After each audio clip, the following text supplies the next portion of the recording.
International Coconut Festival in Accra. The 2022 edition of the International Coconut Festival, themed Repositioning Ghana's Coconut Sector for Accelerated Industrialization, was aimed at exploring ways of expediting growth of the sector by adding value to the raw materials produced from coconut. The three-day event, which brought together farmers, exporters, exhibitors, students, public officials and traditional authorities, among others, is aimed at encouraging more Ghanaians to venture into the coconut sector to boost production and export. Coconut from Ghana is in high demand globally, and thus JIPA has embarked on a number of initiatives that are expected to improve upon the country's position as the world's 9th leading producer. JIPA has since 2017 provided a total of 600,000 disease-tolerant seedlings to coconut farmers to help boost the industry. Speaking at the sidelines of the closing ceremony, Deputy Chief Executive Officer of JIPA, Samuel Dentu, said Ghana intends to increase its market share in terms of coconut production globally. Meanwhile, the chairman of the African Coconut Group, David Kobo, urged government to reclaim Galamsey lands for coconut production. The Tema shipyard has recently proven it remains committed to delivering efficient, world-class ship repair and maintenance services at the facility. This commitment was demonstrated when the shipyard was able to turn around ship Didi, an oil chemical tanker, 3 days ahead of its 10-day target, enabling a timely return of the vessel to sea. The tanker, sailing under the flag of Nigeria with a length of 176 meters and carrying capacity of 4,219 DWT, called the Tema Shipyard for general dry dock services such as welding works, sandblasting and painting, the overhaul of the main section and overboard valves, among others.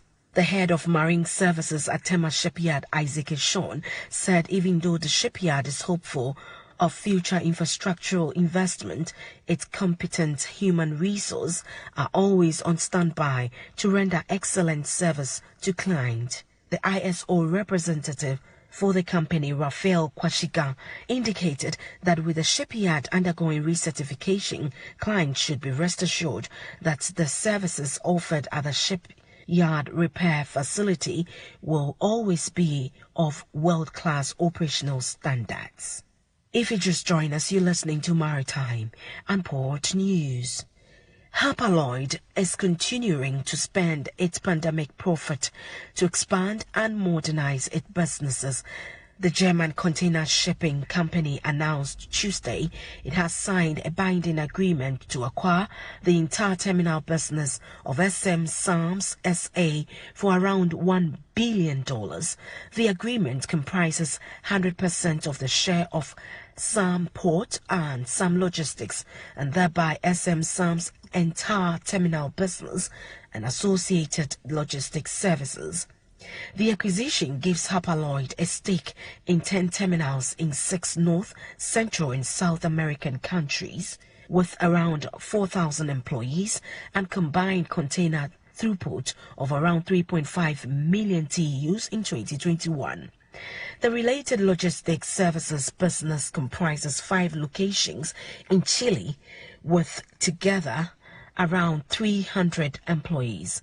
SA Sam's tugboat service and airport logistics service business are not part of the transaction and will remain with SM Sam.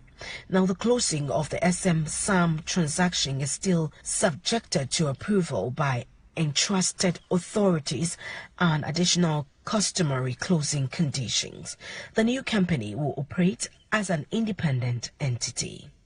And finally, as container shipping's historic pandemic field bull run comes to an end, ocean carriers are entering a period of managed decline where capacity management will be key to maintaining super cycle gain in the next year, according to the maritime research consultancy Drury.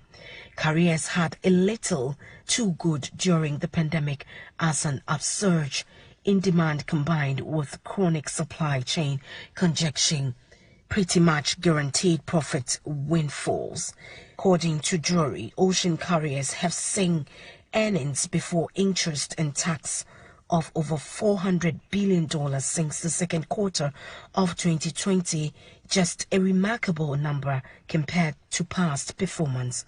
Now, while carriers have no control over demand for container shipping services, the one thing they can control is the supply of ships, and it seems this critical piece is being attacked on multiple fronts.